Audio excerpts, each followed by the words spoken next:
Hanya di hujung jari sahaja, akses bahan pornografi atau video kandungan berunsur lucah semakin mudah didapati. Benda tu main psikologi kan, sebab you hari-hari hadam benda tu tau.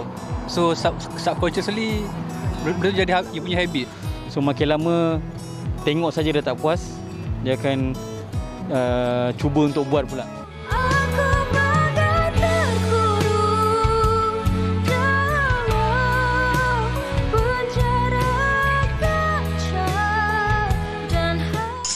Wanita hari ini,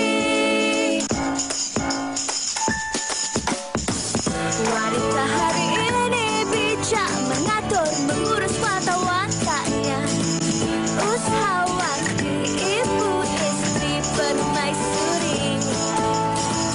Wanita hari ini di zaman modern masih kekalkan adatnya, dihormati, disayangi, disanjungi. Wanita hari ini. Assalamualaikum, selamat tengah hari, salam sejahtera kepada anda semua dan selamat menonton Wanita Hari Ini untuk siaran 23 November 2022. Hari ini hari Rabu bertemankan saya Uyaina Arsyad dan juga Sugita. Yang mana Sugi? Kalau kita lihat Inai. Kita punya ink ini semakin pudar. Ialah seperti mana yang anda semua pun setengah menunggu. Kami berdua dan juga seluruh warga WHI pun setengah tak sabar ni nak tahu siapakah Kerajaan Persekutuan Baru dan juga Perdana Menteri ke-10 Malaysia. Dan ialah yang ada 4 hari 4 hari sejak kita bulan mengundi. Kita semua membuang undi. Okey, 19, 20, 21, 22, betul-betul 4 hari dan saya yakin ramai daripada kita semua tertanya-tanya, ternanti-nanti siapakah yang akan ditabalkan sebagai Perdana Menteri Malaysia yang ke-10. Kalau kita lihat perkembangan yang setakat ni, apa yang kita semua sedia tahu adalah semalam Tan Sri Muhyiddin Yassin dan juga Datuk Seri Anwar Ibrahim telah menghadap Yang di-Pertuan Agong dan hari ini 30 ahli Parlimen Barisan Nasional dititahkan untuk menghadap Yang di-Pertuan Agong. Apa pun yang kita semua harapkan adalah keputusan dari YDPA. Kita semua akan segera mengetahui siapakah Perdana Menteri Malaysia, Kerajaan Persekutuan dan yang paling penting tanggungjawab kita semua sebagai rakyat Malaysia pada saat dan ketika ini adalah untuk pertama sekali tidak orang kata menyebarkan apa-apa isu yang berbaur perkauman dan sebagainya. Kita perlu ambil tanggungjawab ini bersama sebab risaulah kalau kita tengok terutamanya di TikTok, Sugi. Banyak konten-konten yang dibuat untuk mencipta provokasi dan juga pergaduhan. Okey, dan betul apa yang Yana katakan itu tadi sebab yalah kita kadang-kadang dalam kegairahan kita nak tahu apakah yang akan menjadi apakah berita seterusnya yang akan keluar, perkembangan terkini. Kita terlalu taksub dan kita cepat sangat nak berkongsi sesuatu maklumat. Jadi pastikan apa yang anda kongsikan itu adalah sahih dan seperti mana yang dititahkan juga oleh Yang di-Pertuan Agong. Sama-samalah kita sabar sebab ini adalah keputusan yang besar buat negara kita Malaysia ya. Jadi ini adalah keputusan yang perlu diambil dengan banyak perkara yang harus dipertimbangkan. Betul tu. Dan bila Sugi cakap pasal kena tunggu berita yang sahih, jangan dengar dari portal yang bukan-bukan. Pastikan ini adalah sumber yang betul, sumber yang sahih. Okey? Baik, Sugi, itu berkenaan dengan PM10, berkenaan dengan Kerajaan Persekutuan. Baik, sebelum kita bawakan topik yang kita bincangkan pada hari ini, kami nak membawa anda untuk melihat satu paparan berkenaan dengan fashion yang telah pun disiapkan oleh wartawan kami. Jom kita tengok. Baru-baru ini satu majlis peragaan pakaian yang menampilkan pelbagai jenis koleksi daripada mereka fashion terkenal tanah air telah pun diadakan. Koleksi yang berlainan daripada konsep yang sebelumnya, Razwan Razwil mengetengahkan koleksi pakaian yang bertemakan Rizat Collection di mana ianya sesuai digayakan buat semua lapisan umur dan masyarakat. Koleksi saya kali ni is like resort collection where wearable lah, you tengok tadi, very resort-ish, very loose, wearable, boleh dipakai bila-bila. And then kalau you tengok the print mostly like batik, songket, and we have teleport and all those things, tapi kita olahkan untuk dia lebih praktikal dan affordable. Youngsters ataupun budak-budak muda pun yang tak tahu pasal songket, tak tahu pasal teleport, boleh belajar benda ni. Majlis yang menggabungkan semua peminat karya seni dan fashion turut hadir sebagai tetamu istimewa anak-anak puteri yang di-Pertuan Agong yang amat mulia, Tengku Puteri Raja Tengku Puteri Afzan Aminah Hafizatullah bagi memeriahkan majlis. Menggunakan pemilihan batik dan songket serta jenis penggayaan yang bersahaja membuatkan koleksi ini tampak lebih santai dan tidak suram apabila digayakan. Bila resort ni wear to very too western and all this thing, you know. Bila orang kata resort collection and all this thing, macam European buat. So my collection is more like our local fabric, local printing, local motif, order batik, songket, tenun. So kita nak nampakkan resort kita still local. And then Malaysian, buying Malaysian, and kalau even foreigners bawa balik ke luar negara pun, saya nampak kita punya kita punya local punya produk. Mempunyai lebih daripada 5 jenis rekaan yang berlainan bagi Datuk Razwan sendiri, tujuan utama dalam menggunakan jenis fabrik dan rekaan ini adalah untuk mengetengahkan kembali batik kepada semua golongan. Actually now macam more like very resort. Resort ni kita kena cari something like kita punya print yang ethnic. So you tengok tadi puah, ada batik, ada songket, ada tenun, ada also teleport. So it's all traditional punya motif.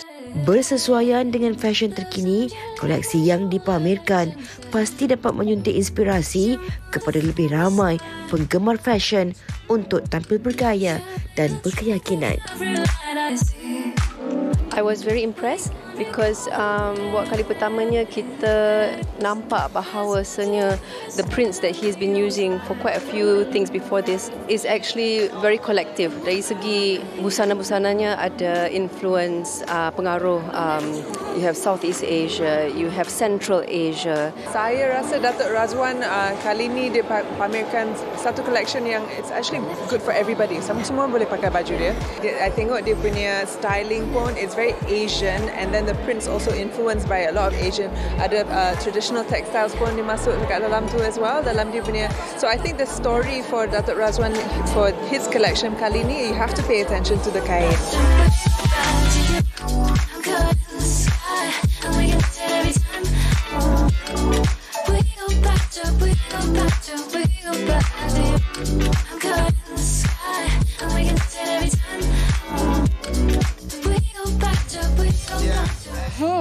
Cantik koleksi terbaru. Dia orang kata design yang out of the box. Dan pastinya saya rasa Yana dan saya akan memakai design begitu kan. Dan itulah kecantikan dunia hari ini, Yana. Fashion ni tidak ada batasannya kan. Kalau mereka di mana-mana lokasi di dunia ni boleh memakai apa yang kita di Malaysia, para mereka fashion Malaysia mereka dan kita di Malaysia ni boleh pakai apa yang direka oleh mereka di luar negara. Betul. Kalau tengok Datuk Razwan tadi pun macam orang Timur Tengah dah. Okey, baik, itu berkenaan dengan fashion. Tetapi hari ini kita nak bawakan satu topik seperti yang telah pun kita war-warkan di laman sosial wanita hari ini, di Facebook, Instagram, malah di TikTok pun. Kita nak bercakap tentang dedah diri di media sosial. Dan kalau kita bercakap tentang dedah diri di media sosial ni, zaman sekarang ni kan Sugi, saya kira rata-rata boleh dikatakan majoriti daripada kita mempunyai gadget, mempunyai telefon bimbit sendiri, telefon pintar sendiri. Dan apabila mempunyai telefon pintar sendiri, kita juga akan mempunyai ataupun memiliki akaun-akaun media sosial. Apa sahaja yang kita letak di media sosial tu, kita sebenarnya dah dedahkan diri kita kepada tatapan awam. Tapi seperti yang Yana katakan, bila kita ada media sosial ni dan kita ada kemudahan untuk menggunakan aplikasi-aplikasi ini, dia ada kebaikan dan juga keburukan. Itu implikasi dia. Implikasinya kebaikan dan juga keburukan. Tapi hari ini di WHI kami nak kupas apakah implikasi negatif mendedahkan diri di media sosial, dan antara implikasinya, Yana, pastinya seperti mana yang kita tahu adalah isu pornografi. Betul tu. Dan bercakap tentang pornografi, ayuh kita saksikan satu paparan tentang statistik pornografi khususnya di Malaysia. Jom kita tengok. Hanya di hujung jari sahaja, akses bahan pornografi atau video kandungan berunsur lucah semakin mudah didapati. Kini meruncing dalam kalangan rakyat Malaysia. Menurut kajian yang dibuat oleh Malaysian Against Pornography (MAP), dianggarkan 3 hingga 4 daripada setiap 10 rakyat Malaysia didapati melayari laman bahan lucah atau pornografi dalam tempoh seminggu dan kira-kira 80% kanak-kanak berusia antara 10 hingga 17 tahun telah menonton pornografi secara sengaja. Lebih mengejutkan lagi, tahun lalu data dikeluarkan oleh laman pornografi terkenal dunia mendedahkan trafik carian bahan lucah di internet oleh pengguna maya di negara ini meningkat kepada 84% sepanjang tempoh Perintah Kawalan Pergerakan PKP.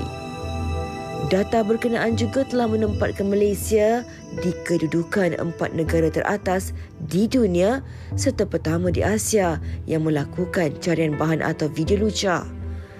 Pihak Suruhanjaya Komunikasi dan Multimedia Malaysia juga telah menyekat akses sebanyak 1,903 laman pornografi dan sejumlah 400 laman sesawang berkaitan pedofilia dan pornografi kanak-kanak sejak tahun lalu hingga ke Ogos tahun ini.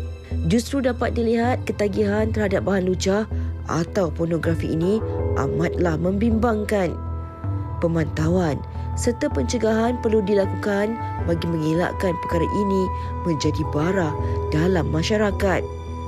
Namun persoalannya, apakah antara punca berlakunya ketagihan ini dan adakah ketagihan terhadap pornografi ini mampu memberi kesan terhadap kesihatan mental?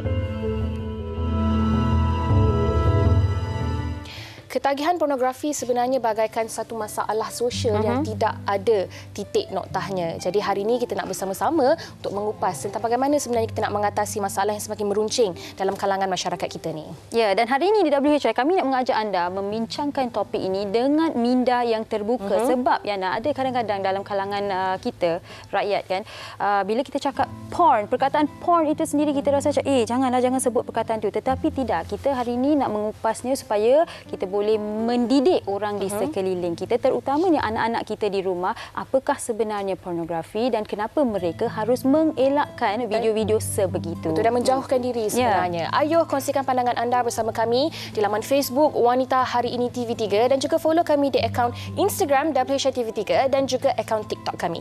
Sekejap lagi kita akan bersama dengan 2 orang tetamu yang cukup istimewa. Tapi sebelum itu Sugi, kita nak berehat seketika. Jangan ke mana-mana, kembali selepas ini di WHI.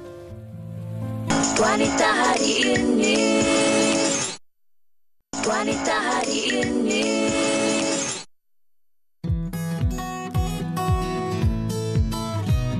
Benda tu main psikologi kan, sebab you hari-hari hadam benda tu tau. So subconsciously benda tu jadi you punya habit. Ya, itu saya punya pendapat lah. Maybe from saya punya experience lah, parents punya involvement tu penting lah. So you check apa anak you tengok, you provide every ilmu yang you ada. How you know nak overcome tu agak susah sebab benda ni individu kan. So what apa yang you hadap, apa yang you tengok tu main peranan. I think when you watch porn, it releases some kind of hormone that makes you want to do it over and over again, and when that happens macam tak boleh stop, susah kan. So I think it can turn into mental illness, I would say, yeah, and that could lead to seks bebas, and if it gets to the point where they cannot contain it, it might lead to more like rape cases. Kalau banyak biasa orang tengok macam tu, biasanya akan kena efek dekat pemikiran lah. Pemikiran tu jadi macam tak terlampau pada positif lah, pada negatif je lah. Jadi kita macam cepat lupa ke macam tu lah. Memang kalau ketagihan tu, pornografi ni dia lebih kepada macam susah nak kawal dia punya pemikiran, and then sentiasa cari peluang untuk membuat perkara-perkara yang tak elok. Ketagihan ni mulanya sikit, lepas tu nanti makin lama makin dia kena up lagi dia punya apa benda yang dia tengok tu untuk naikkan lagi dia punya kepuasan sebab dah biasa sangat tengok. So makin lama tengok saja dah tak puas, dia akan cuba untuk buat pula. So benda tu yang membahayalah. Okey, baik. Itu dia pandangan orang ramai berkaitan dengan topik kita pada hari ini. Dan seperti yang Yana dan saya dah war-warkan tadi, hari ini kami nak mengajak anda bersama kami untuk mengupas topik dedah diri di media sosial, dan konteksnya hari ini adalah berkaitan dengan isu pornografi. Betul. Yana, ya. Ketagihan pornografi, bagaimana kesannya terhadap anak-anak muda khususnya di Malaysia apabila kita melihat statistik yang Malaysia menunjukkan jumlah penonton video lucah tertinggi di Asia dan antara 4 tertinggi di dunia. Ini sangat-sangat membimbangkan, terutamanya bagi saya, contohnya ibu-ibu muda.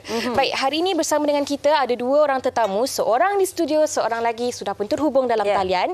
Pertama sekali kita bersama dengan Profesor Madya Dr. Foni Damiati Hutagalong dari Jabatan Psikologi Pendidikan dan Kaunseling, Fakulti Pendidikan Universiti Malaya. Apa khabar, Prof? Khabar baik, terima kasih Yana. Terima kasih kerana bersama kami, Prof. Dan kita juga bersama dengan Datin Prof. Dr. Mariani selaku pakar psikologi kanak-kanak Universiti Segi. Hai, Prof. Hai. Okey, Prof dan juga Prof. Kedua-duanya adalah rakan juga, ya? Ya, ya. Ya, Ibu Foni, khabar baik ya? Khabar baik Prof. Datin. Okey, baik. Kalau kita lihat statistiknya, Prof. Foni, ya, seperti yang Yana kongsikan dan juga secara globalnya, isu pornografi bukanlah satu isu yang baru. Kan? Kalau saya lihat statistik, bagi kaum lelaki melebihi 90% yang kata addict, ketagihan pornografi, dan perempuan melebihi 60%.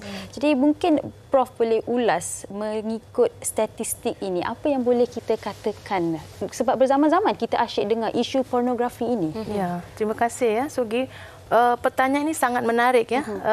Bagaimana pornografi ini begitu dahsyat sekali di Malaysia ya. Saya rasa kerana kemudahan kita di negara kita ni sangat mudah ya mendapatkan gadget, sangat mudah teknologi ya, kita sangat senang.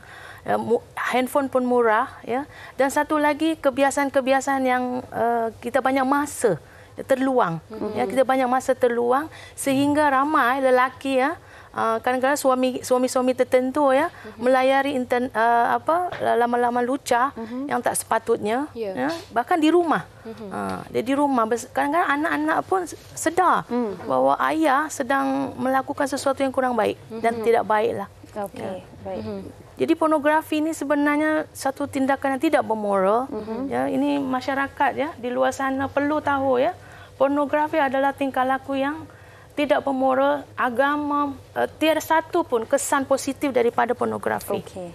Baik. Dan betul apa yang Profesor Foni katakan tadi, sebab saya pun kan Sugi, saya ada terbaca di Twitter apa yang dikatakan oleh Profesor Foni itu juga ada dari segi saintifiknya juga, yang bagaimana ketagihan pornografi ini memberi kesan kepada mental seseorang, cara berfikiran, mindanya bagaimana terkesan akibat daripada ketagihan pornografi ini. Dan untuk itu Datin Prof Mariani mungkin boleh kongsikan juga dari sudut psikologinya kepada mereka yang ketagihan pornografi, apatah lagi mereka yang sedari kecil lagi, daripada zaman mungkin kanak-kanak lagi sudah terdedah dengan pornografi ini, dan ketagihan itu membawa sehingga mereka meningkat usia.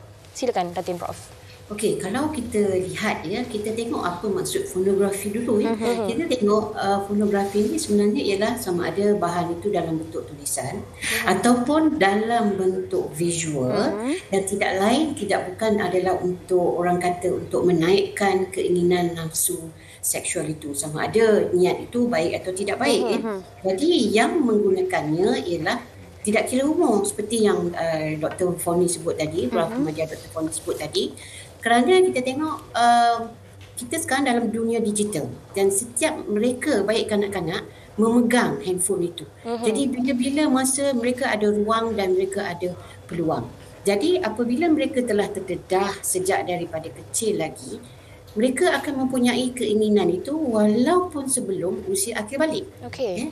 Jadi mereka suka melihat perkara-perkara yang menimbulkan keseronokan. Ya, dan sewajarnya juga apabila kanak-kanak itu di peringkat umur kecil lagi dalam aspek psikologi psikoseksual, mereka memang ada keinginan tersebut. Cuma apabila telah masuk akhir balik, dorongan nafsu seksual itu bertambah-tambah. Jadi apabila mereka melayari video-video visual yang boleh mendatangkan keseronokan berbanding dengan buat kerja rumah, kerja dapur yang mak-mak suruh, sapu sampah yang mak-mak suruh. Lebih baik mereka melihat visual yang boleh mendatangkan keseronokan dan tanpa pemantauan, tanpa orang kata kawalan yang betul-betul mantap oleh ibu bapa, perkara ini akan menjadi satu ketagihan yang membawa kepada pemikiran yang hanya khusus untuk melayari laman-laman seseorang yang berkaitan dengan fotografi. Jadi ini mengurangkan tumpuan mereka untuk proses yang sepatutnya mereka ikuti, iaitu proses belajar, proses belajar sekolah dan juga untuk berinteraksi dengan keluarga. Kalau asyik dengan handphone, melayari handphone itu pada mereka lebih baik daripada bercakap dengan ibu, bercakap dengan ayah, bercakap dengan adik-beradik lain, yang akhirnya itu menjadi satu ketagihan. Dan percayalah, perkara ini boleh membawa kepada kes-kes gangguan seksual di sekolah. Jadi kita faham, jadi gangguan seksual ini puncanya ialah daripada akibat melihat perkara-perkara yang berjurus kepada pornografi tersebut. Menarik apa yang Prof. Mariani katakan ni tadi tahu Sugi, daripada menonton pornografi ini sebenarnya merupakan titik punca bagaimana masalah ataupun gejala-gejala sosial yang lain terjadi. Betul, dia macam chain effect seperti mana yang Prof. Mariani kongsikan tadi kan. Dia melalui, mungkin dia bermula dengan menonton video itu, tidak tahu apakah video itu sebenarnya. Selepas itu tidak ada kawalan, tidak ada pengawasan. Lepas tu dah ketagih, daripada itu ada lagi satu implikasinya. Dan tadi Prof. Dr. Foni dalam berkongsi antara implikasi-implikasi negatifnya, mungkin Prof boleh kongsikan, sebab katanya ia tidak bermoral, tidak ada kebaikan bila kita menonton. Implikasi negatifnya Prof Mariani pun dah kata mungkin gangguan seksual antara sebabnya, dan mungkin Prof boleh ulas lebih lanjut. Ya, saya tambahkan ya, disebabkan oleh pornografi ini yang menyebabkan individu tersebut berani untuk merogol. Ya, itu satu. Ya, saya juga menangani kes-kes ya Jabatan Kebajikan Masyarakat di mana seorang anak ya lepas menonton pornografi melakukan hubungan seksual dengan kanak-kanak special needs ya. Ya, ini juga jadi kes polis ya. Yang kedua ya, disebabkan oleh pornografi, pelajar universiti melanggan pelacur ya. Ini juga saya tangani masalah ini.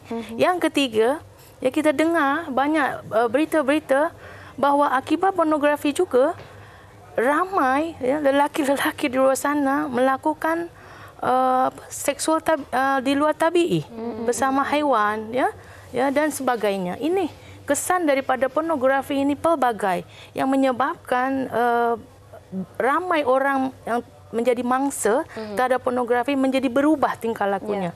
Bermula kita nampak ya badannya sihat tapi mentalnya tak sihat. Kita tak bersedia.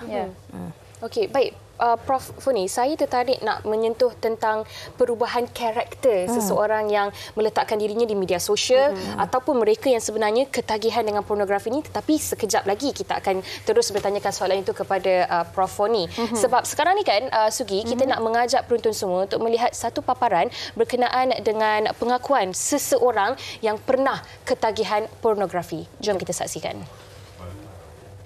Memulihkan kembali emosi selepas mengalami masalah ketagihan bahan pornografi bukanlah suatu perkara yang mudah.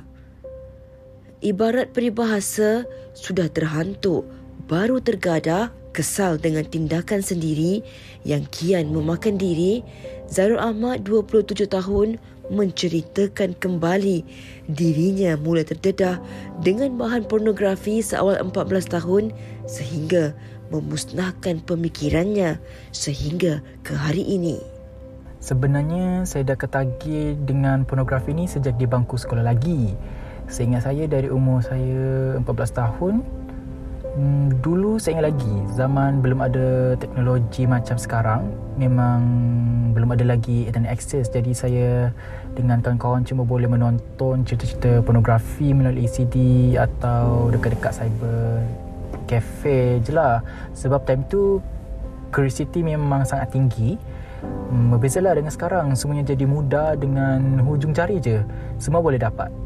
Tapi semua ni bermula daripada rasa ingin tahu je, sehingga ia akhirnya menjadi satu ketagihan buat saya. ketagihan saya ni semakin menjadi bila dah usia saya mencecah lebih dari 18 tahun. Bila saya dah melangkah ke universiti, time tu orang cakap dah bebas, dah tak ada pemantauan dari parents, bercampur dengan macam-macam jenis orang, sampaikan ia mendorong saya membuat perkara-perkara ni yang dilarang ni, macam maksiat dan sebagainya. Bila dah terlalu banyak menonton tu, sampaikan benda-benda yang berada di imajinasi saya pun saya ingin cuba merealisasikannya. Sebenarnya saya tahu benda ni salah dan rasa keinginan untuk berubah tu sentiasa ada, tapi orang kata pornografi ni dah macam dadah, jadi addicted, sampaikan saya dah rasa dah sebati dengan jiwa saya. Sebab once dah terjebak memang susah sangat nak keluar. Kadang-kadang tu saya cuba untuk tak nak fikir pasal benda ni and decide nak keluar dari ketagihan dengan buat aktiviti macam bersukan. Kadang-kadang tu cuba untuk busykan diri, dan bukan nak banggakan diri ke apa, tapi bab soalannya semua memang saya dah jaga. Cumanya benda ni cuma boleh tahan dalam masa 2-3 bulan je. Lepas tu saya akan kembali menonton lagi semua benda ni. Sebab kalau tak tonton tu jiwa saya tak tenang, saya akan jadi resah. Sekarang ni saya boleh katakan yang saya masih lagi cuba untuk memperbaiki diri, masih lagi cuba untuk lawan dengan diri sendirilah, kawal nafsu sendiri. Sebab saya pun ada buat keputusan untuk dapatkan kaunseling dan sekarang masih lagi lah ongoing terapi. Awal-awal memang malu nak jumpa pakar kaunseling, tapi saya cuba tepis rasa malu tu. So sekarang ni saya cuba minta doakan saya dapat keluarlah dari buat perkara-perkara yang terlarang ni, sebab saya pun dah penat. Okey, kalau kita dengar pada apa yang dikongsikan oleh individu itu tadi, bermula pada umur 15 tahun dan dia berkata yang dia curious, perasaan ingin tahu itu. 15 tahun Prof Mariani, perasaan ingin tahu, okey dah kira remaja, betul? Tapi kalau ada kanak-kanak yang lebih muda, 7 tahun, 8 tahun pun sudah mula menonton video-video lucah termasuklah pornografi. Dan mungkin Prof boleh kongsikan, adakah kanak-kanak ini sebenarnya tahu apa yang mereka menonton ataupun sekadar something yang menarik lah, tengok je lah. Baik, kalau kita tengok kanak-kanak yang berumur 7 tahun itu sesuatu yang baru. Ya, dia seolah-olah melihat cerita Upin Ipin ataupun mana-mana kartun-kartun yang lain. Jadi satu yang menyeronokkan, mungkin ada nama-nama kartun lain lagi ya, itu yang saya ingat di kepala saya. Jadi apabila mereka telah menonton, melayarinya itu, dia seolah-olah melihat satu penceritaan yang sangat menghiburkan. Okay? Dan mereka tidak tahu itu adalah salah. Ya? Dalam satu pemerhatian kaji selidik yang telah saya dan beberapa rakan lakukan, ya, dan kadang-kadang apabila mereka telah melayarinya dan mereka akan menggunakan platform ini sebagai berinteraksi dengan individu kanak-kanak lain. Jadi di situlah akan berlakunya orang kata gejala-gejala negatif sosial yang berbau seks. Ya, mungkin dia telah melakukan seks di sekolah menggunakan video yang telah mereka tonton. Jadi ini yang kadang-kadang yang membimbangkan, ya, kerana kanak-kanak ini menganggap perkara itu satu yang baik. Sebab itu tadi saya katakan perlu pemantauan daripada orang dewasa, perlu ada nasihat daripada sama ada ibu bapanya, sama ada abang atau kakaknya, malah guru-guru di sekolah juga memainkan peranan yang penting. Kita nak cuba kurangkan gejala negatif social seks ini. Begitu juga dalam aspek gangguan seksual di mana-mana institusi pendidikan maupun di tempat kerja. Malah dan gangguan seksual ini juga dilakukan oleh orang-orang dewasa yang pada awalnya mereka daripada kecil lagi memang ketagihan melihat pornografi seperti yang Dr. Foni sebut tadi. Jadi ini yang kadang-kadang perlu kita elak. Okey, baik. Dan Prof, apa yang Prof katakan tadi tu kan, saya mengingatkan saya tentang satu video yang pernah tular ataupun viral beberapa tahun yang lalu dalam tempoh PKP juga sebenarnya, yang mana seorang kanak-kanak ini menonton video lucah di tempat awam dan sempat dirakam oleh bystander ataupun orang yang di belakangnya. pertama sekali kanak-kanak perempuan menonton video lucah di tempat awam. Jadi persoalan yang macam Sugi tanyakan tadi tu, mungkin sebenarnya dia tak tahu pun apa itu pornografi dan apa video yang ditontonnya itu. Tiada pengawasan. Betul, tiada pengawasan dan mungkin dia juga melihat itu disebabkan oleh orang-orang di sekelilingnya yang menonton benda yang sama dan ini sangat-sangat merisaukan ya Prof. Dan tadi sebelum kita saksikan video pengakuan oleh seseorang yang pernah menonton ketagihan pornografi ni kan, saya ada bertanya kepada Prof tentang karakter individu-individu ini. Sebenarnya bagaimana kesan daripada ketagihan pornografi ni kan Prof membentuk karakter yang cukup negatif buat seseorang yang ketagihan pornografi? Bagus pertanyaan Waina itu tadi ya, Yana ya. Kalau kita tengok tadi video normal, ya, tapi the thinking is problem. Ya. Normal dia punya penampilan tapi mental thinking dia berbeza. Okey. Tapi kita kalau keluarga kita akan tahu. Kalau anak kita mengalami ketagih ya pornografi ini, dia tak terurus. Dia tak terurus dan dia suka mengurung diri dan dia juga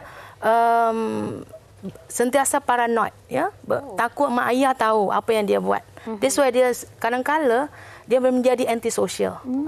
Ya, that's why dia kadang-kadang dia hanya mementingkan diri dia. Ya, sebab bukan senang ya menghadapi orang yang sebegini. Ya, cuba kalian bayangkan 3-4 kali dalam seminggu melayari laman-laman pornografi ini, ianya akan mengganggu awak punya kognitif, ya, dan juga kita punya emosi. Ya, emosi. Kita jadi terisolasi dengan orang luar, ya. Tapi tertarik dengan Datin Mariani tadi nyatakan, ya, betul ya. Bermulanya dari kanak-kanak dulu. Sorry saya potong sikit ya kepada yang tadi. Berdasarkan pemerhatian saya, kadang-kadang ibu-ibu muda ni ya, parent muda ni membiarkan anak dengan gadget tadi kan, ya. Terlalu awal. Umur 2 tahun kita bagi gadget supaya tak meragam, you know. Kita beri dia untuk kesenangan, ya. Benda-benda ni akan membawa sampai ke besar. Kita jadi leka. Ya, kita jadi leka dan kita jadi merasa tak apalah, tak ada apa pun, tak ada apa. Yana tadi cakap ada kes melayari, kadang-kadang dia pop up ya. Ya, pop up anak-anak apa ni? Mulanya dia tak faham. Lama-lama dia jadi faham. Benda tu berkali-kali ya dalam psikologi, dalam teori behavioral stimulus respon, sebanyak kali stimulus itu berlaku maka dia akan memberi respon yang berbeza. Jadi saya kata tidak ada satu pun kesan positif daripada pornografi ini, baik kanak-kanak, remaja, orang dewasa. Ya, sebab apa?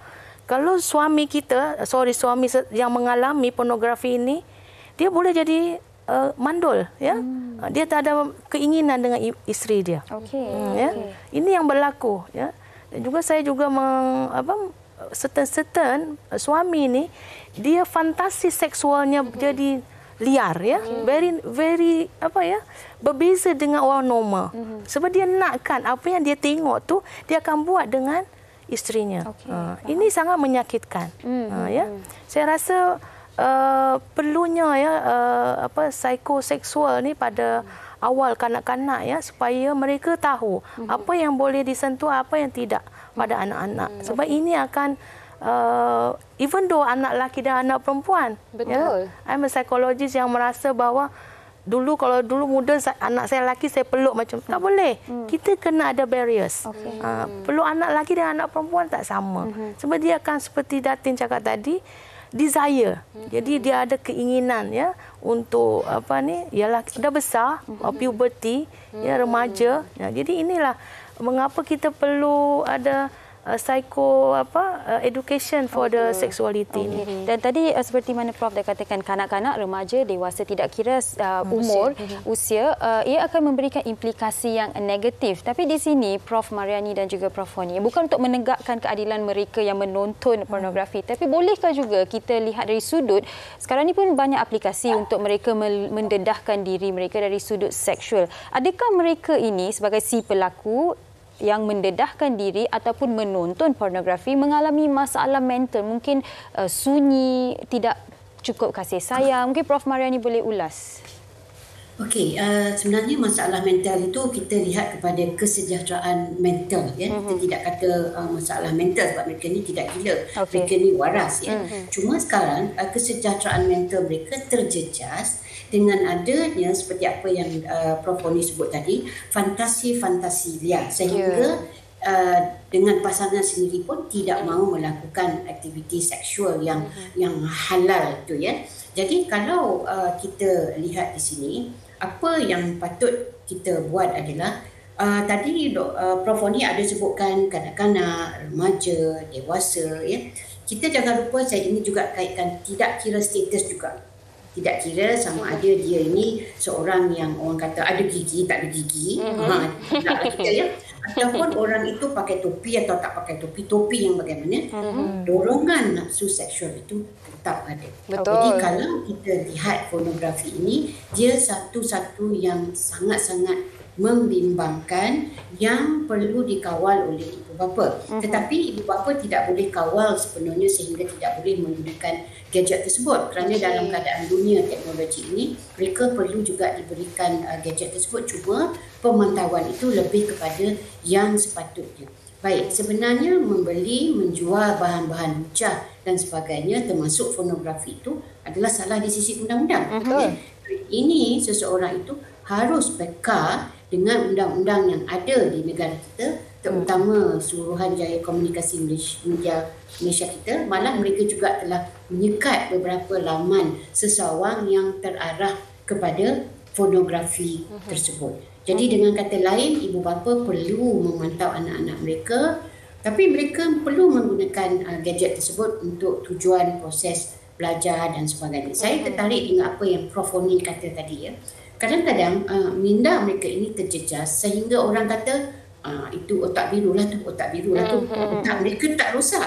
Cuma minda mereka itu diisi di dalam ingatan jangka pendek membawa kepada ingatan bekerja proses itu dengan elemen-elemen lucah yang dalam diri seseorang manusia itu memang telah ada hormon-hormon yang boleh merangsang nafsu seksual. Sebab itu kita tidak mahu berlaku pengantonan kanak-kanak. Pengantonan kanak-kanak ni maksudnya ada seseorang yang cuba untuk melakukan grooming kanak-kanak dalam aktiviti sosial ini yang asal usulnya adalah daripada pornografi itu. Baik. Jadi seperti yang Prof katakan, pengawasan itu perlulah, Yana. Betul. Dan kita dah faham dah tentang bagaimana pornografi ini memberi kesan negatif kepada masyarakat kita. Dan di hujung perbincangan kita ni, Prof ni mungkin boleh memberikan input tentang tanggungjawab kita sebagai masyarakat, khususnya kepada ibu bapa. Secara ringkas, apa yang boleh kita lakukan supaya masalah pornografi ini tidak berpanjangan dan dapat kita hentikan? Saya setuju dengan Prof Datin ya. Kita sebagai parents, ibu bapa, kena kawal aktiviti anak kita. Itu satu. Yang kedua, sebaiknya kita sentiasa memberikan kondusif ya dalam keluarga kita, kasih sayang tu ya. Jadi anak-anak ni merasa dia suka duduk di rumah dengan cara yang baik. Yang ketiga, iaitu spiritual. Kita harus ada perasaan bahawa ini salah, dosa dan ini tak boleh. Ya. Dan yang keempat juga, kalau ada dalam keluarga kita yang mengalami masalah itu, cepat-cepatlah bawa ke pakar psikologi. Jangan biarkan, jangan ada rasa malu dan jangan rasa takut. Jangan rasa takut. Kita akan bantu. Ya, kita akan bantu kerana kita ada beberapa terapi yang boleh membantu ya mangsa-mangsa atau klien yang sebegini. Jadi ada solusinya, bukan sahaja buat kanak-kanak, sebab ada dalam kalangan dewasa yang ketagih pornografi sehingga meruntuhkan institusi keluarga mereka. Jadi seperti yang Prof katakan tadi, tak payah risau, jangan takut. Sekiranya anda antara mangsa, cari solusi, dapatkan terapi. Baik, kita nak ucapkan terima kasih kepada Profesor Madya Dr. Foni Damiati Hutagalung dari Jabatan Psikologi Pendidikan dan Kaunseling Fakulti Pendidikan Universiti Malaya. Juga terima kasih kepada Datin Profesor Dr. Mariani Matno, pakar psikologi kanak-kanak Universiti Segi. Terima kasih banyak-banyak. Dan dalam membentuk anak-anak ni kan, orang kata macam menarik rambut dalam tepung. Rambut tak putus, tepung tak berserak. Kalau bagi gadget, jangan sampai tiada pengawasan. Kalau tak bagi pun tak boleh juga. Betul, setuju sangat. Baik, kita akan berhenti berehat seketika, kembali selepas ini di WHI. Terima kasih. Terima kasih, sama-sama. Wanita hari ini.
merangkap di lubuk yang terpendam. Coba ku luahkan apa yang terjadi, namun tak mudah untuk dimengerti. Namun tak mudah untuk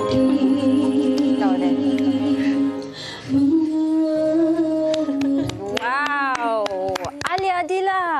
Sedapnya suara awak. Thank you. Panggil Alia Adila ke panggil Dila? Aliah lah. Alia, okey. Salah.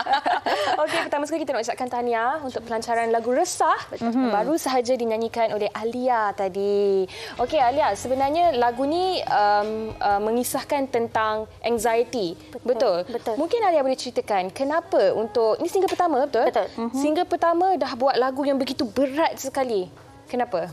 Okey, pertama sekali lagu ni dikompos dan ditulis oleh Abang Ijoy dan juga Abang Resabel. Dan lagu ini adalah tentang anxiety dan sebenarnya penulis lirik ni sendiri yang menghadapi penyakit tersebut. Dan dia memberikan tanggungjawab kepada Alia untuk menyampaikan. Dan sebenarnya lagu ni yang specialnya adalah tentang anxiety. Tapi bukan sahaja anxiety, anda juga boleh kaitkan dengan percintaan, masalah keluarga, masalah kehidupan. Tapi yang specialnya kita tekankan tentang anxiety disorder ni. Okey, dan bagaimana pula dengan penerimaannya dalam kalangan mereka yang telah mendengar lagu ini, Alia? Satu, mungkin mereka pendengar yang mendengar lagu Alia buat kali pertama. Keduanya, lagu yang membawa mesej berkaitan dengan anxiety ni. First kali penerimaan alhamdulillah baik. Pada masa yang sama, lagu ini menyampaikan mesej yang positif dan kepada mereka golongan yang menghadapi penyakit ni.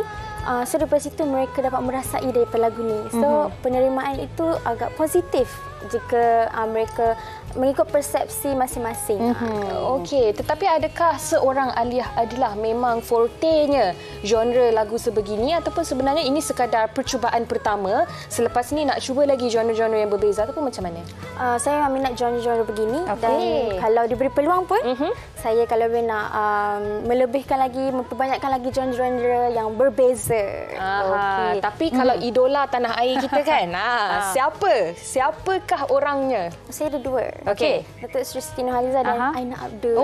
Saya somehow kan, saya macam dah dia akan sebut Aina Abdul. Kedua-duanya ada vokal yang begitu kuat sekali. Dan awak sendiri seorang pelajar kan? Betul. Pelajar diploma muzik ke? Ya, diploma in music di UiTM Shah Alam. Bila nak habis tu? Lagi setahun setengah. Sekarang di semester 3. Okey. Jadi kebiasaannya lah orang akan tanya bagaimana Alia membahagikan masa antara pelajaran dan juga kerjaya muzik ini, Alia? Okay, sebenarnya bila Alia dah masuk industri ni, Alia dah kena membahagikan masa dengan baiklah. Maksudnya ni adalah tanggungjawab baru dan cabaran baru buat Alia. So bagi Alia bukan mudah tapi kita cuba yang terbaik untuk membahagikan masa belajar dan juga menyanyi. Dua-dua kena seimbang. Betul tu. Bagus jawapan Alia tadi. Okey Alia, kita ucapkan selamat maju jaya untuk Alia untuk lagu Resah ni dan juga mungkin lagu-lagu yang lain yang akan datang. Selamat maju jaya untuk Alia. Tapi sebelum tu mungkin boleh kongsikan juga laman sosial, apa-apa sahaja laman sosial yang Alia ada, mungkinlah penonton nak follow-follow ke kan. Okey. So before that, korang semua jangan lupa saksikan music video, official music video di YouTube channel Alternate Records and Talents. Dan juga untuk lagu ni juga menjadi filler untuk drama Wanita Milik Tuan Putera. Setiap hari Isnin hingga Jumaat 7 malam. Jangan lupa tengok. Dan juga untuk media sosial, untuk Instagram Alia Adilah Asri, sama juga dengan TikTok dan YouTube Alia Adilah. Okey, jadi anda bolehlah ikuti perkembangan terkini Alia di media sosialnya. Terima kasih Alia, sekali lagi selamat maju jaya dan anda di rumah jangan ke mana-mana, kita berhenti berehat seketika, kembali selepas ini di WHR. Jangan resah-resah, sabar, buat bertenang. Wanita hari ini, wanita hari ini. Terima kasih kasih kepada anda yang masih setia bersama kami di Wanita Hari Ini, dan selama sejam kita bersiaran Ikan Sugi dan macam-macam info dan juga input yang kita berikan kepada anda semua. Semoga dapat manfaat daripada apa yang kita kongsikan pada hari ini. Betul tu Yana, dan bercakap mengenai topik kita pada hari ini Yana, tempoh hari saya bersama dengan beberapa orang rakan saya lah berbual. Katanya ada insiden yang dikongsikan oleh salah seorang cikgu anaknya di mana budak ni menjadi mangsa di mana bapanya menonton pornografi dan budak itu dijadikan mangsa untuk bapanya melepaskan nafsunya, dan sehinggalah orang kebajikan datang mengambil anak-anak itu dan kemudian diselesaikan masalah ini. Dan itu juga mungkin boleh dikaitkan dengan apa yang dikongsikan oleh seorang guru di Facebook WHI, di mana sebagai seorang guru dan pernah ada kes anak murid 9 tahun meraba rakan punya kemaluan sama jantina, tetapi ibu bapa pada murid tersebut tidak mendedahkan video mahupun gadget tersebut. Ini yang kita katakan adalah tanggungjawab bersama sebagai ibu bapa. Tidak perlu malu sebab kanak-kanak mungkin mereka tidak tahu apa yang dilakukan itu adalah salah. Betul, kan? Dan mungkin sebagai ibu bapa juga kita perlu memainkan peranan. Kita perlu sentiasa cek apa yang dilayari oleh anak-anak kita, dan pemberian gadget ni juga sebenarnya macam saya katakan tadi, menarik rambut dalam tepung. Kita perlu bagi tetapi dalam sekatan-sekatan yang tertentu, waktu-waktu yang tertentu, sebab kalau kita tak bagi langsung, ini akan menjadikan anak itu lebih memberontak. Betul. Dan masalah sosial ini akan menjadi lebih parah dan lebih berterusan selepas ini. Sebab kadang-kadang tu pengawasan ada, tetapi maklumlah ada pop-up dan sebagainya sekarang ini, itu yang tidak boleh dielakkan. Jadi apa yang boleh dikatakan adalah kita harus bantu satu sama lain dalam situasi sebegini. Kalau anda tahu sesiapa yang memerlukan bantuan, anda boleh membantu mereka dengan berkongsilah info-info yang kami kongsikan hari ini di WHI. Dan apa yang macam Prof katakan tadilah, pergi dapatkan rawatan, pergi berjumpa dengan pakar psikologi yang orang kata bertauliah supaya masalah ini dapat diselesaikan sebaik mungkin. Baik, itu sahaja yang dapat kami kongsikan bersama dengan anda untuk siaran hari ini. Esok Sugi, kita berdua akan kembali bergabung sekali lagi untuk topik apa tu Sugi? Hak dana yang berkaitan dengan hak anak-anak ya. Hak penjagaan anak-anak. Jadi kepada anda mungkin ada sebarang persoalan berkenaan dengan hak penjagaan anak-anak, okey, boleh terus ke laman Facebook Wanita Hari Ini TV3 dan tinggalkannya di ruangan komen. Sehingga di sini sahaja kami akan berjumpa anda esok. Jaga diri, terima kasih. Assalamualaikum. Stay safe semua. Bye. Dalam hal jati diri dia permaisuri kepada si suami, kepada anaknya dia ratu di hati. Tunggak keluarga, kalau bukan dia siapa lagi? Wanita hari ini bijak mengatur, mengurus mata watanya. Usahawan ibu istri permaisuri. Wanita hari ini di zaman moden masih kekalkan adatnya. Dihormati, disayangi, disanjungi. Dia usahawati aliran masa kini, dia penyambung warisan Sri Kandi. Dia lemah lembut, baik budi pekerti, tapi sekal hati dia tak berani pendidik. Puteri dalam hal jati